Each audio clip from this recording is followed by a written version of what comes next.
That actually scared me. I was like, holy shit, God. I'm terrified. But again, it's this perfect. It's not screaming. It's not like over the top manic. It's just not this, gory. I It's am just fucking frozen by the weight of reality that is approaching me. My world does not exist anymore because this supernatural being is coming to suck my fingy. It is pure horror movie magic.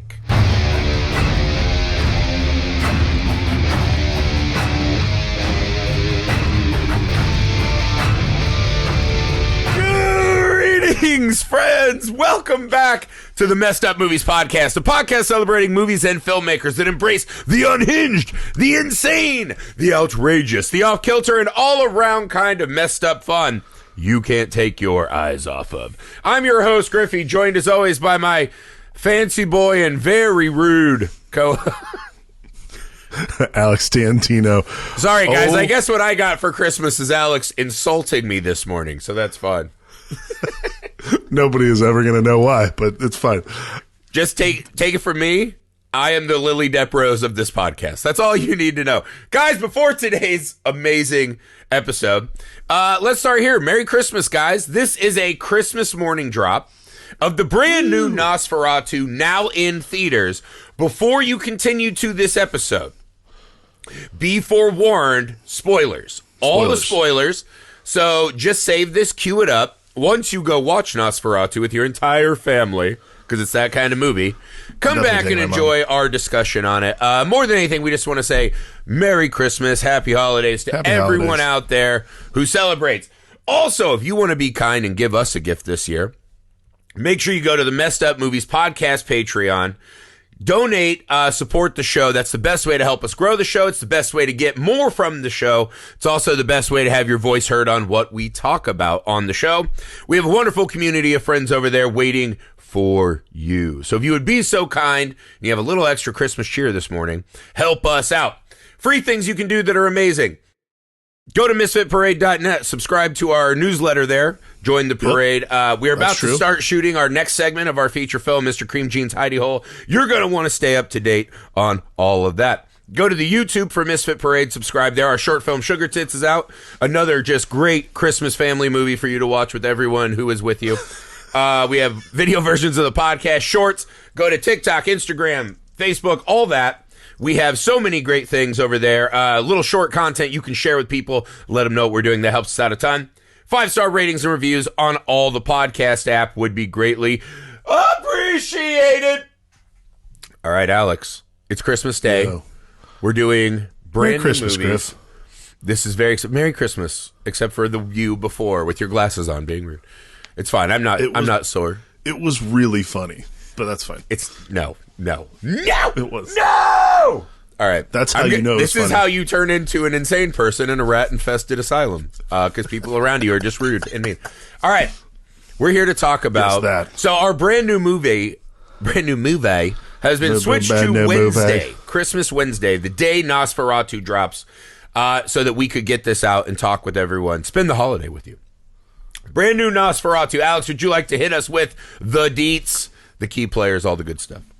Oh, yes. So this is 2024's Nosferatu, not to be confused with the original one that was made in 1922. 100 years of Ferratu. 100 Years of Ferratu. Yeah. So focus features, directed and screenplay and directed by Robert Eggers, who is one of our all-time faves for the pod. I know Griff loves him. Just the man. Love that man. He is the man. Everyone knows him. Bill Skarsgard as Count Orlok, Nicholas Hoult as Thomas Hutter, Lily Rose Depp, Aaron Taylor-Johnson, Emma Corrin, Willem Dafoe, Ralph Ineson. If you're a Robert Eggers fan, he's the guy who has the essentially cement mixer voice from The Witch. Oi, oi. He plays the doctor in this. Awesome. Simon McBurney might be one of the best performances of the year for horror. He plays Knock, the insane boss. Well, absolutely gorgeous. Weird, yeah, I love Simon McBurney. He's in so many cool things, and he's so good in all of them. I'm so glad he's in this. Like, unsung hero. Because he's essentially the... So let's start here. Nosferatu began as an unofficial adaptation, essentially, of Dracula, right? F.W. Murnau wanted to make Dracula, was not given the permission to do so. So he said, all right, dope. And just ripped it off. Nearly beat for beat. Wrote his own version, changed the name from Dracula to Orlock, and, you know. Yeah, Nosferatu, the vampire, was born. So, Alex, we have 100 years of Nosferatu. This is the story of a man who is sent to a faraway land to do a land deal, right? He's essentially an old-timey realtor who's setting up an estate for this foreign, mysterious man who wants to move to his hometown, who essentially gets the vapors for his own wife. Madness ensues, right? It's Dracula. It's Dracula. If you've seen Dracula, or you've probably seen one of the many Nosferatus, you know this story. So we are literally 101 years since the F.W. Murnau Nosferatu, one of the most seminal and inspirational, that's not the word I'm looking for, influential horror movies ever made, right? Things in that horror movie set the tone for what horror movies would be forever. Right. Why, 100 years later, can we not quit Nosferatu, Alex? Well, it's funny you bring that up. I was talking with my wife about this last night when we were watching it, and I was like, it's so weird that, like, a fucking Dracula ripoff is honestly, like, just as influential as Dracula itself. Because Dracula, the story, has, you know, been a profound piece of not just cinema, but overall, like, storytelling forever. Like, you know, and obviously, like, since it was written. Nosferatu itself, the character, I'd say the character of Count Orlok, has been an endearing thing, and probably, like, one of the first real, like, characters that, like, probably one of the first movie monsters that any of us were like, whoa, well, that's weird. That's kind of freaky. Like, the difference being, like, this isn't about, like, a handsome undead guy. Like, Count Orlok is gross. That's, like, the whole point of the character. Yeah. He looks kind of gross. Bela Lugosi brought Dracula in and made vampires sexy, and that's something that really took off and is kind of, I would say vampires have been more sexy monsters than horrifying predators for most of cinema history. But Orlok and Nosferatu are fucking pure, rotted abominations. It's gross. Like, it's such a, I think the endearing quality and the endurance of the, like, property itself is that, this is strange, because it's not Dracula, the adaptation quality to it, or, like, for this particular, because nobody really adapts Nosferatu, like, you just make Dracula most of the time. I think the adaptive quality of Nosferatu is so fascinating in 2024, and Robert Eggers particularly being the actor or being the director to take it on, because he's doing something so different with the text, for one, but also just the mood piece that he's presented to us is so awesome. Like, I couldn't, like, that was, like, honestly the most stunning thing to start with. Well, that's where I'd start. Yeah, well, I think because, like, a lot of people, I believe it was like Muppet Babies is our intro for a lot of this. You see a frame, right? We've all seen that famous bit, right, that Eggers really plays with a lot in this, of Orlok's shadow creeping up the stairs, right? Just like one of those, like, most indelible shots. The shot of Orlok rising from his car. Like, these are the kind, and again, I think there's something when I was a kid, and you see Dracula, Bela Lugosi's Dracula, like, whose uncle's here to try to get laid, right? Like, whose uncle's coming to the graduation party like, I target rich environments, right?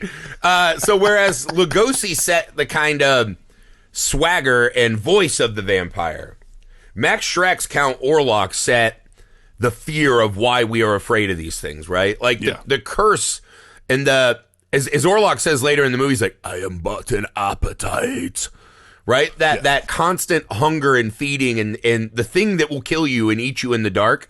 Max Schreck set that for us, right? I think the monster quality to Count Orlok leaves all this great room for interpretation. And especially because because it's a silent film to begin with. I think that's the other part of it too, is in 1922, you just got to get the movie out. Like, there's that German expressionist phase. I mean, the images just crackle with dark magic. Yeah, like, it's just it's incredible. Yeah, that's the thing. It's one of those movies that is so titanic in cinema history. And again, I do think it's fun that he went back and did that movie and not Dracula, because I think Edgar's was latching on to that monstrous quality, right? And again, Right. I think there's something about the vampire, because even watching it with my wife, I was like, oh, dude, I would trade in the son to be a vampire right now. The only thing is to be like, Orlock, you got to give me 6 months to get jacked, because I don't want to be like, remember in True Blood when Stephen Root gets turned and he's just like a pudgy middle-aged white guy who plays video games? I don't want that for eternity. Let me get ripped, dude. Like, I'm not eating a calorie and I'm just doing steroids for 6 months. Then turn me. My knees loosen up, right? My hair goes back to like its full black majesty. Then I'm ready to be a vampire forever. I hate the sun. I'm out. So again, I think the vampire, there's like a sexy, dangerous mix that we can't get enough of. So let's dive into some of the things about this movie, right? Yeah. The most immediate, memorable thing, you see it in the trailer. Robert Edgers, I guess, is just a masochist, right? Like, do you ever wonder if Robert Edgers like just made like a situational comedy and he just came to work and it could be like any house? He didn't have to build a historically accurate timepiece and learn dialects from old cultures. And he'd just be like, God damn, this is directing? This is the easiest job ever. Yeah, point the camera at the sad divorcing dad, right? Like, his world building in this, these sets are madness. It is such a... It's amazing. The scope of this movie is epic. There are so many shots in this movie that you just look at and you're like, God damn it, they're like Renaissance paintings. Like the carriage being chased by wolves running up to Orlock's castle, just mountain vista. I mean, it is not an even insanely that, like, gorgeous even film. the stuff that is, even this, I mean, I think for me, the thing when the first scene between Lily Rose Depp and Nicholas Hoult, like where they're just talking, it's like natural light. It doesn't feel very lit. Like, it doesn't feel very lit. It's almost like ugly. You're just like, oh my God. The whole like, film has this like ugly middle of winter, like desaturated colors. It's like a gloom hangs over every frame. But it's only really in, so it's like this very naturally lit thing only in rooms like during the day. Like, it really struck me. I was like, this isn't like, this part doesn't feel very lit. Like, it doesn't feel very, but then as soon as he steps outside and walks to like the solicitor's office, we were like, whoa, look at this thing. Like, it's just like the air is choked with smog. It's immersive. It's insane. Yeah, like, you're just like, and it's like as soon as it cuts to that wide and it says like Germany 1830, you're like, Jesus Christ, like, these guys are just, the production design, we forget just the too, smell the is right very there. opening is Lily Depp Rose, the moment from the trailer where Orlock's like, oh, yeah. And she's like, yes. Right? It reminded me of that Meatloaf song. And on the cold summer's night, would you let the wolf bite your neck? Yes. It's like, I bet you say that to the boys. So essentially, this is a Meatloaf song made as a movie. No, I just kidding. It's fucking great, though, because he talks about Orlock essentially is doing this kind of voiceover at the start as Lily Depp Rose is being summoned to him out in the garden of this estate, right? And he does kind of a riff on the famous Dracula line, right? You've awakened me through an ocean of time. And you are not humanity's, you are mine. Right? And then Lily Depp Rose has to say, I swear it, right? Like, I'm yours. And we get this brief hint of Orlock, right? And then we cut to just like this, hey, honey, how's work going? And you're like, oh, my God. Well, that's what I'm talking about. Like, the starkness between, like, what I would call, like, Eggers doing situational comedy or, like, any sort of just, like, kitchen sink drama stuff. The fact that someone just called Nosferatu a kitchen sink drama is incredible. Well done. But, like, put the glasses on. You've earned it. But, like, that, but, like, again, the juxtaposition between, like, that shit and, like, the outside and then just, like, them talking, it's so, like, it has this very, like, it's just, okay, we're not putting any lights in this room. Let's just run the camera and let them do the scene. It's fine. Because, not to say, and, like, I think this is the cool thing about it. It's not to say that it's not the care that's taken to it. It's to juxtapose so harshly with, like, this is the atmosphere. Yeah. Like, the atmosphere you're stepping out into is the movie we're making. This is like... It's operatic. It needs these crescendos of madness. And one of the devices he uses that is just mind-blowing is the scenes like the first time we have dinner with Orlock. And Orlock's like backlit by this like burning yellow fire, right? When the Knock, right, the boss, when he's doing his like little ritual in the candles. So the firelight is used as this like burning desire moment. They become these much-needed pools of color in this kind of dry, ugly film. but it shows these people like getting closer to passions, essentially passions. And dude, this is one of the most.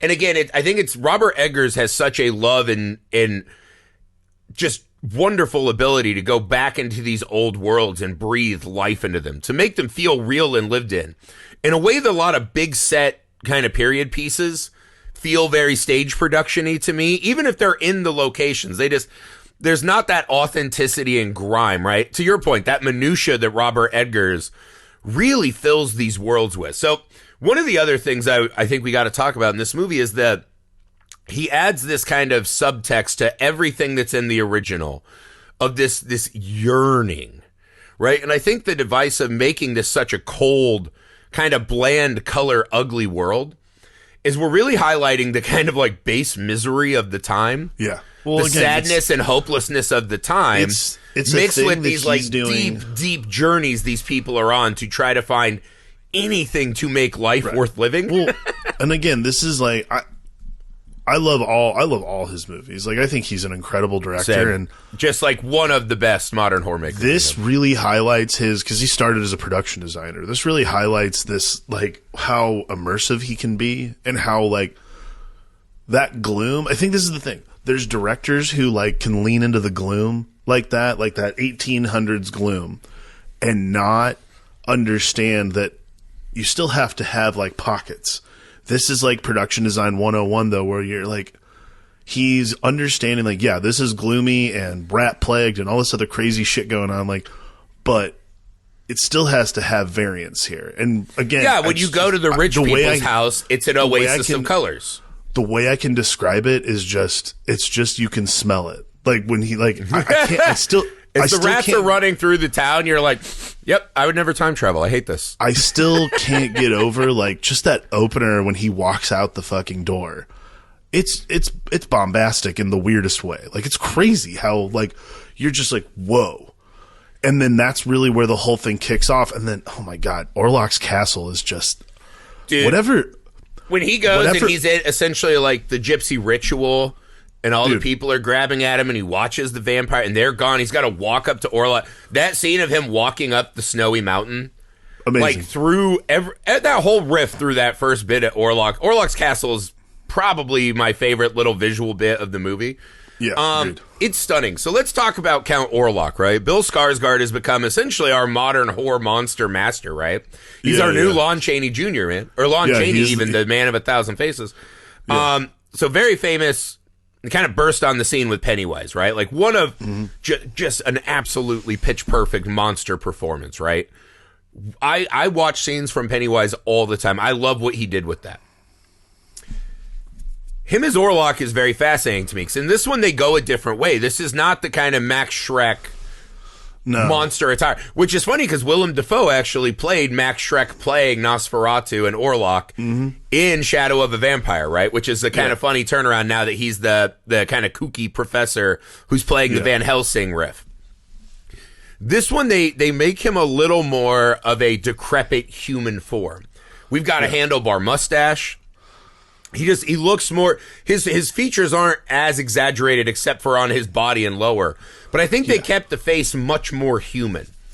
The eyes, while often being cloudy, there's a more human and empathetic layer that I feel is added onto this Orlock, even though he's monstrous and he has this deep, gravelly, like gregarian voice. Right? Right. Because one of the things they did in this movie in the marketing is they kept Orlock from us. We saw shadows, right? Again, very Murnau. We saw these kind of interplay, like the scene of his shadowy claw reaching over the town. Awesome. It's just one of the coolest things I've seen in a movie this year.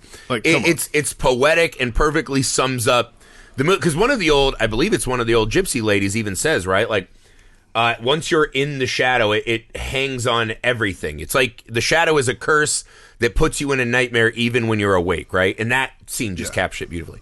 What did you make of, because they hid Orlock from us. And when they revealed him, I kind of was like, oh shit, because it takes a while to get all the way to see him. He becomes more exposed as the movie goes on, clearly. But what did you make of the handlebars and he's wearing like giant Gaga hats and, like, what did you make of Orlock? Oh yeah, I like Silver Lake Orlock. It's good. Like, Orlock who's late for his kickball game. I gotta smash a PBR. I gotta play kickball at 3. Yeah, it's Orlock.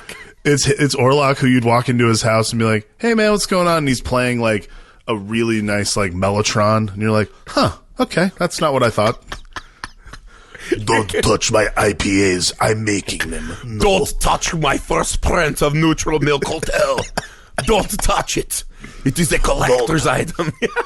I am brewing beer back there. Don't touch the tanks. Do you want to hear what I think of Frank Zappa? And it's like, no! Now I have to leave. Well, that would truly be the scariest fucking movie ever. Locked in hipster Orlock's castle. I'm going to tell you right now. That's why all the doors can't open, because you just have to, like, he's chasing you around with this fucking phonograph. Please. Listen to this first print of Wilco with me. Like, you want to know shadow and darkness? It is in the Smiths. No, neither. I don't know. We're just doing new wave bands now. I know. But one of the things I like, essentially, they took what looks like the famous picture we all have seen, the painting of Vlad the Impaler. Yeah, yeah. And just it looks very much like him. Yeah. It's interesting. Like it looks like a zombified. Honestly, it looks like a zombified Gary Oldman. Like Jake the Snake. Like it's, I do love this like mustache. This mustache ad, like that is fucking cool. It puts him as an actual human being in the time. Yeah. So he is monstrous, and his hands are monstrous. His body kind of has like peeled off bits of flesh, but it makes him feel like he was a man of this world who then was afflicted. I like what Eggers is doing though, because like it's not about just like, oh, it's definitely a vampire. Like I think the question that gets raised, because again, you spend like, I mean, honestly, I don't know, what do you think? Like half the movie never really seeing him at all? Oh, I mean, this is a Hannibal Lecter. Like if he's got more than 20 minutes of screen time, I'd be shocked. Maybe? Yeah, maybe. Right? Like he is literally the shadow looming over the whole movie from darkened corners. Again, it's amazing the way Bill Skarsgård does it, but like I think that it's. I mean, is it insane to say that this is even more impressive than Penny? Like Pennywise is bombastic and is on the screen a lot.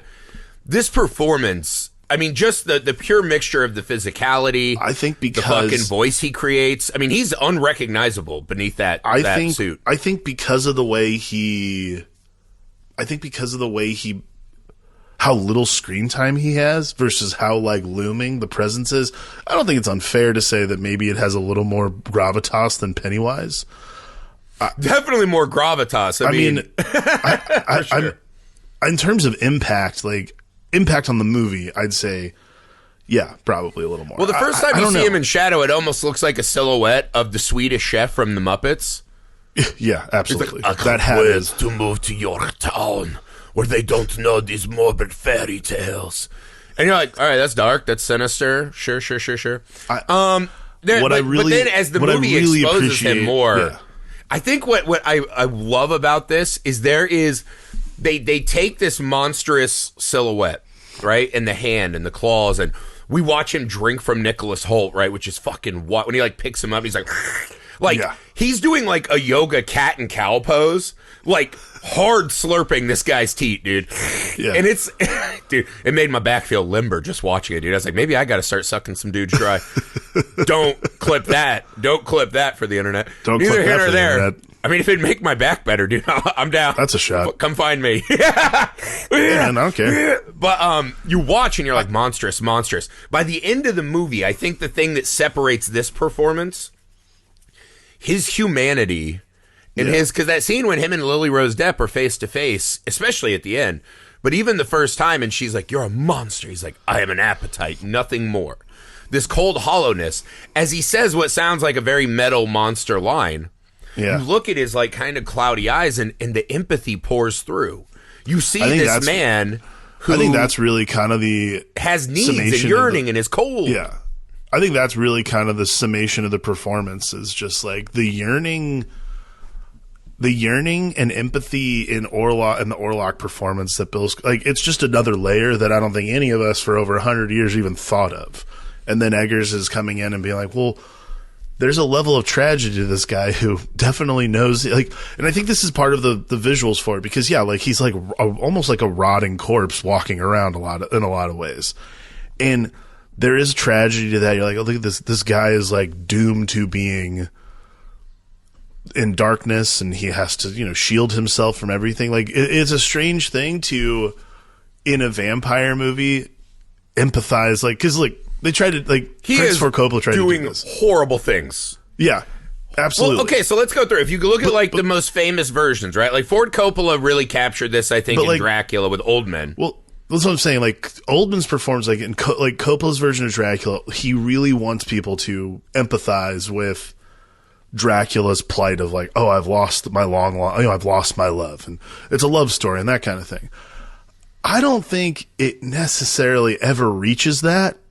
And he doesn't, like, it's fine. I love that movie, but it doesn't hit me the way Orlock's yearning hits me in this movie. Well, it's so much more of kind of a forced, like look at him as a warrior, look at him as a man. Yeah. Like, it's the really level of put tragedy. On front. In this one, it is right there underneath the makeup. I think the level of tragedy in this one, that makeup and like just the overall prevailing sentiment from how his character works in the movie is so much more tragic in that way. Yeah. Like, really, he gets those, like, because at first I was like, is that a cocaine locket? And Orlock just throughout the movie, like, all right, I can last another 2 hours. But it's like some kind of powder with lilacs in it and shit. But like that little thing, right? That kind of like sniffing in just a moment of when he was happy, air quote, like accosting this child, Lily Depp. It's very dark and weird. But you see this, like, there's something beyond. He's not, like, one of my favorite Draculas is Christopher Lee, right, in The Hammer Horror. Mm-hmm. But in that one, he is, like, a sentient tiger, right? Like, he is fucking real blood and tooth and fangs in that giant, like, 6'5" frame. I never felt that kind of you got, like, the kind of nobleman and the fucking really bloody fangs. But you don't feel that, like, this one... I think it's the tragedy of this curse, mixed with still having the absolute predatory, monstrous, inhuman quality. I think they find such a perfect blend of those two elements. Because the vampire's too sexy, and you're just like, yeah, of course I want that dude to fucking suck my neck. What are we talking about? Of course I want to do this for all time. You lose something of the tragedy, right? And this one really blends that perfectly. And again, I think it's something the movie does really well throughout, right? This movie, right? We set this backdrop of this kind of cold, desolate, sad time, right? For everyone involved. Then we do Orlock, who is this kind of lonely, shadowy monster in the back. What this movie, I feel like, really beefed up from the original is this weight of dreams, right? The burden of dreams. Right? And again, they do a lot of these kind of Lily Depp Rose is connected to him and almost seeing and feeling through his eyes at times and having seizures. So there's a lot of like people feeling him throughout, right? There's a very dreamlike state to a lot of this movie. But if we go through character by character, right? So Ellen is trying to find this new happiness with Thomas despite this kind of tragic moment in her past with Orlock and her father, right? Thomas has this dream of becoming wealthy and having a good job and essentially becoming Knock, right? He wants to like move up the ladder. Or not Knock, but Harding, right? He wants to build this like dream life for them to the point that he literally flees his bride-to-be and creates all of this mayhem because their life they have now is not enough, right? Which is inherently sad. Knock, the boss, is just like, dude, I'm willing to do whatever the fuck to try to get in on this fucking curse party. Like, he wants to be Orlock. Yeah. As we watch how fucking miserable Orlock's existence is. Harding has this dream of becoming like a shipping magnate and having all this money so that his beautifully well lit and cozy home and his like overly Shirley Temple haired family can be safe, right? He has a child coming into the world that we see he cannot protect throughout the film. But he thinks money will be his insulation, right? Everyone in this movie is trying to life-proof themselves in a way that tragically goes wrong. Yeah. Everybody is looking for the safety wherever it could be. And I think that's, I think that's a universal thing. The first time we meet Harding and like the family, like when we're at that house, I have to say this because like, again, I don't I'll do say this. this: the first time you see Aaron Taylor-Johnson, where you're not like, I don't know if Craven can hang with these actors, and he is fucking awesome in this movie. Yeah, I was gonna say. So I have to do a mea culpa. He's a much better actor than I realized. Oh, I knew he was fun. I like a good action movie guy. Like, he's been good and stuff. I didn't know he had this level in him. Oh, really? Yeah, he blew me away. You know what's hard? You know what's hard to remember is because he's done so many great action movies. He was so good in Nowhere so weird Boy, to that see John him in Lennon all movie. the theaters is Craven, and just knowing Craven's gonna suck, you write that movie in your mind, and then you see him pop up in this, and you're like, oh. By the end of the movie, he's stunning. So in this. good. Yeah. Oh my god, he's so good. That final scene where he like is knocking the coffin open of his wife and just hugging her and talking to the kid that he couldn't protect. I mean, it is a jaw dropper. He's so good. I never thought the guy from Kick-Ass could win an Oscar until I saw this movie. I was like, he's got the thing. Again, like, there's not. I think this is what's crazy. Like, there's not a shit, or like shit's a bad way to put it. There's not a like downer performance amongst. No one is like a middle of the road. Yeah, no one's just like no one's like no one's turning it in. Like, everybody is like, dude, I am gonna do this scene right now. Like, everybody's going. Like, when Nicholas Hoult, all Nicholas Hoult has to do. I fucking love Nicholas Hoult, by the way. Incredible. All Nicholas Hoult has to do. Represent Skins. If you have been with him since Skins, yeah, is look dead into the camera when they're going to transition. When he looks into the camera with that fear in his eyes. When Orlock first approaches him because he cuts himself, and he's like, "Oh, your wound, I will." Oh my god! That just like shaking terror. That actually scared me. I was like, "Holy shit!" God. I'm terrified. But again, it's this perfect. It's not screaming. It's not like over the top manic. It's just not gory. I am fucking frozen by the weight of reality that is approaching me. My world does not exist anymore because this supernatural being is coming to suck my fingy. It is pure horror movie magic. So let's kind of go one by one. So Ellen, Lily Rose Depp. I think I've been saying that wrong the whole show. Lily Rose Depp is the MVP of the movie. Spectacular. She is kind of the emotional, throbbing, blood-filled heart of the movie. Her yearning for Thomas, her trying to bury the past and hope that it'll be all right, right? Orlock presents her the choice. You have 3 nights. I'm going to destroy the world around you. My rats are out just making a plague, which is very background, right? Which is just like, outside of this little story we're following, hundreds, thousands of families are dying everywhere we see. That's brutal. Yeah. But at the core of it is just her being taken over, right? Having these visions, her body accosted again by this monstrous assailant from her past. As she's trying to protect and baby Thomas's character and reassure him, there's kind of a bit of the movie where, if I had one critique of the film, I think it is this big, cold drama of the time, right? It's this very gothic symphony, and I get that. I get that. Sure. There is a lack of kind of burning hot passion in the movie that, with this kind of somewhat bloated runtime, feels to me like there are moments where I'm not, on a human level, very connected to it. I'm kind of just watching this beautiful display, right? That said, Lily Rose Depp is the exception who brings that to me. And I think that is a device of the story, right? At the end, the whole idea is that her passion and love is what saves the day, wins the day. But I could have used a little more human passion from some of the others. She is the oasis we need to dip our toes in. It's so funny. It's so funny you say this because... okay, this is why I was bringing up, like, the first time we meet the Hardings. And, like, so... They're like drinking and having a good time. They're going to take the kids to bed. And like right there in the parlor, Nicholas Hoult and Lily Rose Depp start like making out and stuff like that.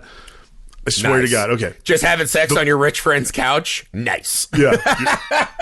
First thing I said, and my wife and Andrea was like, really? That's your first thought? I was like, oh, cool. There's no toilet paper in this time. Oh, well, don't ruin it. And she was just like, really? She was like, that's the first thought you have. I'm like, this is like when we debate who's better, LeBron or Jordan, and it's like you can only play the people of your time.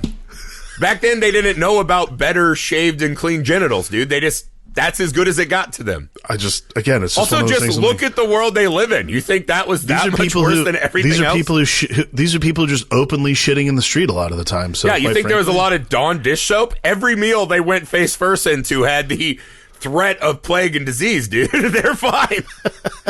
they're okay. They're not afraid of a little extra sensory experience.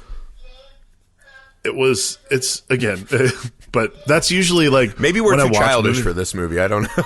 It's possible. We might not be the right. Here's the thing: we're the right crowd. We are not the right people to talk about it. We are not as highfalutin as this movie is aiming to be, for certain. I think for me, like that's always like when there's like what you would call less passion in a movie. Sometimes that's what I'm assuming is the reason. Like, oh, it's because no, I don't mean I want everyone fucking ass to mouthing. I know what you're saying. There are like interludes with like the doctor and the professor, right? And Ralph Ineson and Willem Dafoe are great, but there's a detached, inhuman quality to it. No, right? There are moments when Lily Rose Depp or what's her name, Emma Corrin, who plays Anna. And again, I think this is a specific choice of movie. When the women are not on screen, there is such a detachment. It's almost as if these men are like boys pretending in a world they think they control. I've always assumed that's a cultural thing. And again, I think this is hopefully, I'd like to think this is Eggers picking up on that. Because again, like, this is not the time, like, we're still pretty Puritan people. Like, we're uptight. A little bit. People who wear shirt collars up to their mouths are pretty uptight, I think. So, it's just one of those things where... Well, we even see it when Harding just turns on Lily Depp Rose and he's like, be thankful for men. Shut your mouth. Don't... Like, he's... His world that he thinks he is the master of is crumbling around him. So I think there should be this kind of detached, childish perspective from... Again, I also think the last time we saw a movie like this kind of was Coppola's Dracula, where just everybody is fucking like nonstop. So like we're almost conditioned at this point when this kind of thing happens to see the juxtaposition, be like, oh, it's a bunch of like stuffed shirts who also really badly want to fuck everything that moves. And it's like, oh, that's not what David Eggers is doing in this movie at all. And we should respect that moment. And because I legitimately was like, oh, dude, when is everyone just going to take their clothes off and orgy it up? Because I had the same reaction. And it's like, well, there is everyone kept being like, this is like a sexy movie. And then you watch it and you're like, dear God, are we Americans like Uncle Frank levels of repressed? Like, right? You guys think this is fucking sexy? Like, you watched her be like, he is my shame. He is my lover. And she crawls over and is like rubbing her face on his like little fucking trouser tent. Yeah. And then she, he's like, oh, my soon-to-be wife just confessed. Or wife, she's actually his wife. They have this weird, like, Orlock's like, sign a contract where I have to win her back rightfully. Yeah. Weird vampire flex. But there's this moment where she, like, rubs her face on his trousers, and he's like, all right, cool. So she's got a lot of trauma.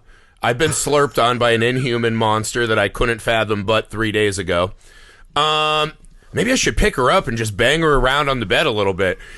What? And then her eyes roll back and she turns all kind of evil, right? She's drooling and and it's like, she's like, kiss me. No, my heart.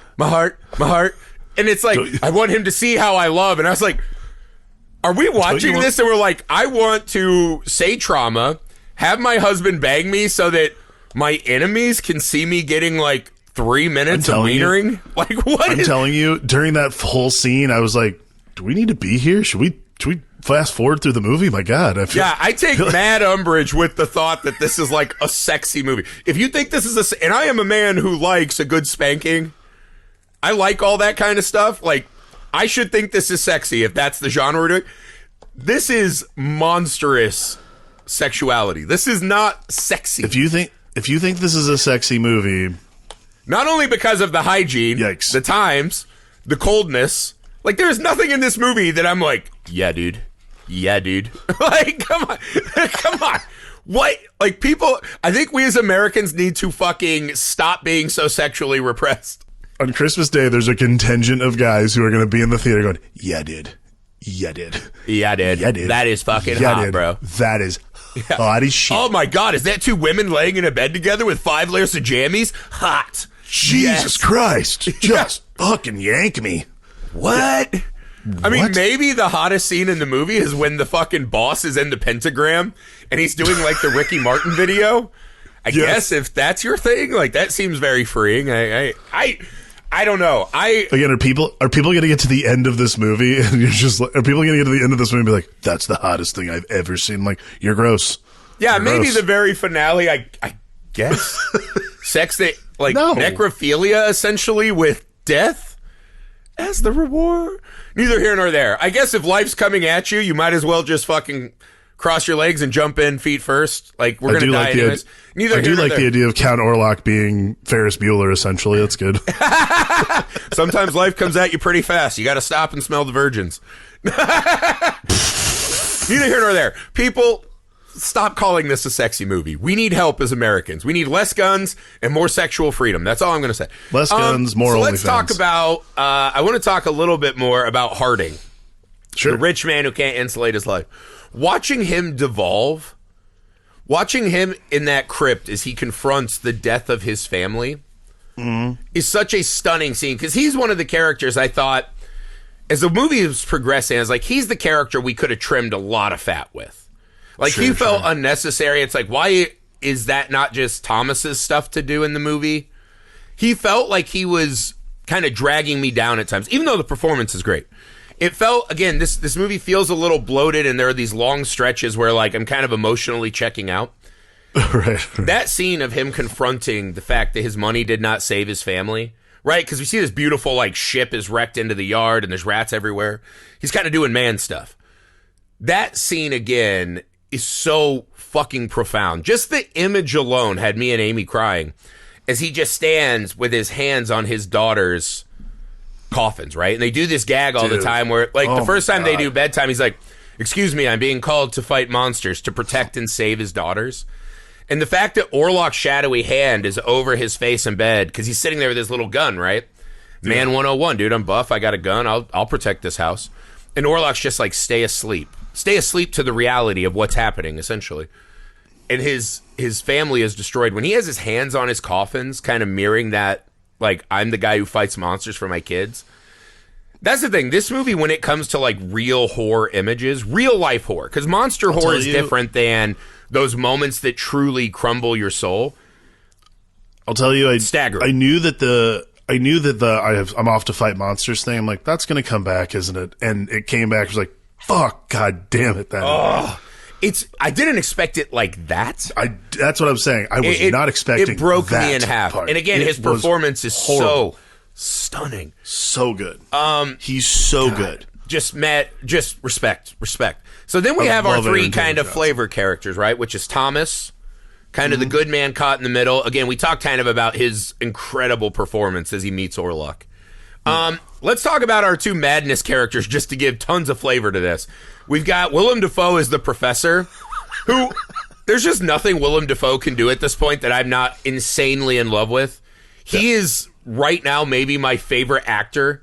If he pops up in anything, whether it's this, Kinds of Kindness, like Yorgos Lanthimos or Robert Eggers, Willem Dafoe might be my favorite thing I am excited for anytime a movie's coming out. Yeah. He is incredible as the insane madman at the core of this, right? Yeah. Because he essentially is like, strengthen Thomas for this false hunt. You got to do this. You got to handle this. There's one point where he's screaming at Harding because Harding's like, "You're nonsense from books." And Willem Dafoe has my line of the movie where he just looks at it and he goes, "I've seen things that would make Sir Isaac Newton crawl back in the womb. I've wrestled the devil." And I was like, yeah, just give me that in like 10 movies a year. That's all I want in my life. If I get this version of Willem Dafoe and like 10 movies every year, like every year will be the greatest year in movies. Yeah, maybe that's what they meant when this movie's sexy, is it's just us watching Willem. If you think Willem Dafoe's sexy in this movie, that I will allow. Hats off. I'll give you that. Absolutely. He's awesome. Sexiest movie of the year in that Only case. to get then out fucking crazy flavor charactered by Knock, Simon McBurney. Fucking Him doing Simon essentially the Renfield character in the cell. Dude, he's so good. He's so good. It's one of those scenes that you're just like, I would bathe in this scene. Like, if I could liquefy this scene and just sit in it all day. He does the Aussie with the pigeon. He's talking in, like, poetic nonsense. Oh. The Renfield is always the hardest thing for me because it's either, you know, like, look, one of my favorite Dracula movies is Dracula Dead and Loving It. I think Peter McNichol is fucking hilarious. Yeah. Like, Peter McNichol is absolutely stunningly funny in that movie. Tom Waits as Renfield is fucking awesome. Awesome. It's it's great. Simon McBurney takes the manic and just nipple twists so hard. He's tuning the radio hard, dude. He is just He's like the cable guys in South Park who have the Velcro nipples. Yeah. Tell me how much you hate it. Yeah.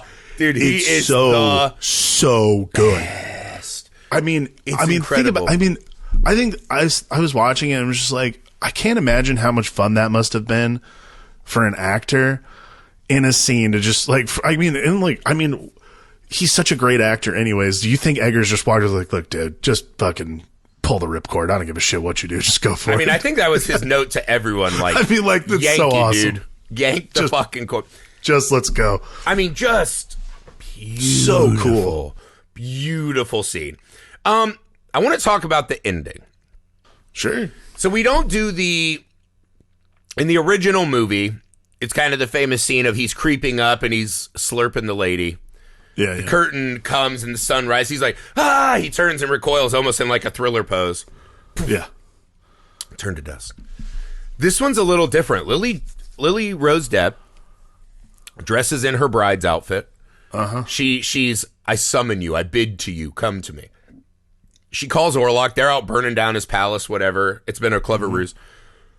So this moment I thought was so gorgeous where Orlock is standing before her, right? And she's just, summoning him in, right? Now she's almost using that kind of vampiric glamour to subdue this beast, right? They start taking clothes off. There's kind of a kiss moment. So in this moment, we essentially are doing more of a sex scene, right? Orlock has won through his completely unfair and shitty, monstrous game, right? He thinks he's won. Lily Depp Rose submits to him, and essentially he crawls on her with his fucking grotesque, bulbous, naked, decaying form. There is this moment of love and warmth, and Lily Rose Depp's decision to kind of, love is the wrong word, they are love-making. She does not love him, right? Almost like she pities him now. He took something from her, and now that has given her power to destroy him. But there are moments, like one of the moments that is fucking stunning to me in this is when Orlock looks up. He hears the crow of the first cock, right? And Orlock looks, and she just kind of rubs her hand on the back of his head and kind of pulls him back to her. Right. And in this moment, Orlock doesn't fight or battle. He knows what's coming. He chooses not to flee or transform or try to hide. He just kind of goes back into her warmth, right? Even as we've seen, there's like that orgasmic penetration moment where he like bites on her heart and there's this loud crack. Yeah. So he is consuming her, but she's allowing it, almost baiting him, right? Because now she has the power to destroy. Why do you think Orlock didn't fight for preservation in this moment? Do you think maybe sometimes when you love like you've been married, you've been with Amy for a very long time. Do you think that sort of love sometimes? Well, it's different for us because does it feel like it's killing us? Is that what you're saying? Undead monsters. As an old pussy slayer, let me go back through the logbook. Shut up. I think that it's the yearning we've been talking about this entire time. Like every character has something they're yearning for. I think that Orlock's yearning though is not for sustenance or even love. I think what Orlock yearns for throughout the movie and what we find out really at the end is a release, kind of. I think that when you've lived as long as Orlock has and when you've there's no way he's going to be able to have Lily Rose Depp's character the way that he would want it, the way that it's right. I think that it ends up being you submit to the moment you at least get. Like, I think that's probably like the key component. Is like, I have this moment. It's highlighting that what is lost, right? When he says, "I am nothing but an appetite," he's highlighting that the thing that he misses the most. He has these powers. He can have wealth. He can have anything he wants. We see him drinking the whole movie, right? He can drink whatever. There is a thing that what he sees in Ellen's character, and what Ellen and Thomas have, is the simple joy of just finding someone who loves you, someone who will take you in, someone who you can feed off of on an emotional level, right? That you feed each other and nourish the soul. That's what a vampire can no longer have. You can't feel the warmth of the sun or the warmth of a lover, because your love will inevitably destroy and kill and take, right? It's this toxic kind of give and take. And I think in that moment, there's a tiredness to him. I think he realizes that she has bested him. Yeah. And in a way, it's just this, he's just playing pretend, right? For but a moment, before the sun destroys him and his blood starts coming out of just the images in this sequence are incredible. But it's also just probably that the moment glorious part of the movie. He is cool. Pretending, right? The way that Harding was pretending, the way Thomas, the professor, everyone in the movie's pretending. He pretends for just a moment that he's just a man who knows love, even though it's forced and taken. There's a very sexual assault vibe to this whole movie. Sure. It's just this monster pretending to not be a monster. And in a way, Lily Rose Depp is kind of gentle with him, letting him pretend, because that will undo him and allow Thomas to be free. Wasn't it kind of like I was kind of bummed that she had to die. It's almost like for the sins of like men who have assaulted her and done bad things, she has to be destroyed to. But it's also like Thomas. I mean, again, that I didn't love. Yeah, but I also think like that makes her the most noble character, though, because she's willing. Like, none of them are willing to sacrifice themselves except for her. She's the one who's willing to do. They'll run at the monster with like sword drawn. Yeah, but this is a more intimate and brave act. Yeah. This is, again, like, this isn't about defeating the monster with brawn. This is about defeating the monster with, I mean, I hate to put it this way, but it's the only way I know how to put it at 6:00 in the morning. But like, it's like defeating the monster with love. Twas beauty. This is, and again, as the scene is unfurling, beauty that slayed the beast. We're not going to get a Xenia Anna top, like she's going to fucking pop his head off with like leg muscle assassin moves. Right, yeah. We're probably not getting the scene where the guys burst in and stake him on top of her. There is this slow realization, like, we are watching the destruction of this woman. Like, she's not getting out of this. She has made a plea to save everyone in this town. Yeah. Right? She's saving the world that has been pretty fucking cruel and unfair to her. Mm-hmm. And there's something dark and brutal and not joyful about this whole film. Sure. But there is kind of a majesty in that moment. Oh, big time, yeah. That I thought, because it just ends on this very like subtle but beautiful note. Yeah. I mean, as we watch from above, right? Because she's kind of holding him throughout, even as he's like melting, and he collapses on her, and he's got those little fucking like just skin and bone legs and this like bulbous bot, and he's just laying on her with flowers around overhead. It's like, it's a beautiful Renaissance painting of an image. Well, you think about all his movies too, like Eggers ends on these great tableaus. Like, it's a final lasting image that takes you out of the movie. And this is like a key component to him as a filmmaker, I think, is like he knows when to walk away. Mm-hmm. And instead of it being like, in another hands of another director, it would be this big like boom up over the city. That's the end of the movie. Like, instead it lands on this final image, and he does this, he did this in The Witch, and he did it in that's what I was drawn to, right?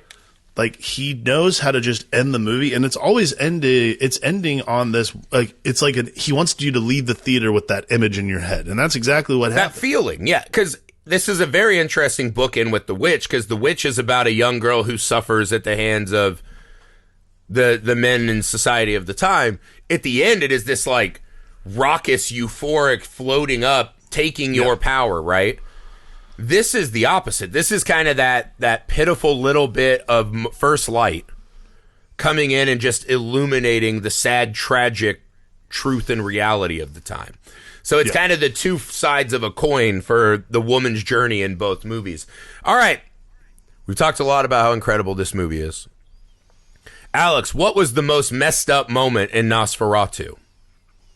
Oh, absolutely. When Aaron Taylor-Johnson is literally sobbing over his children's caskets. That's just fucked up. Brutal. And then, Professor walks in and he's like, burn them! And it's like, Jesus Christ. Dude, give it a minute. But that holding your hand on your kids' coffins because the monsters you couldn't defeat as a father took them, holding Jesus your Christ. wife one last time and telling her you love her while your unborn baby's inside of her it's the kind of thing that just rips your guts out and you can't fix it. Like, you will be traumatized by this movie for a while after watching it.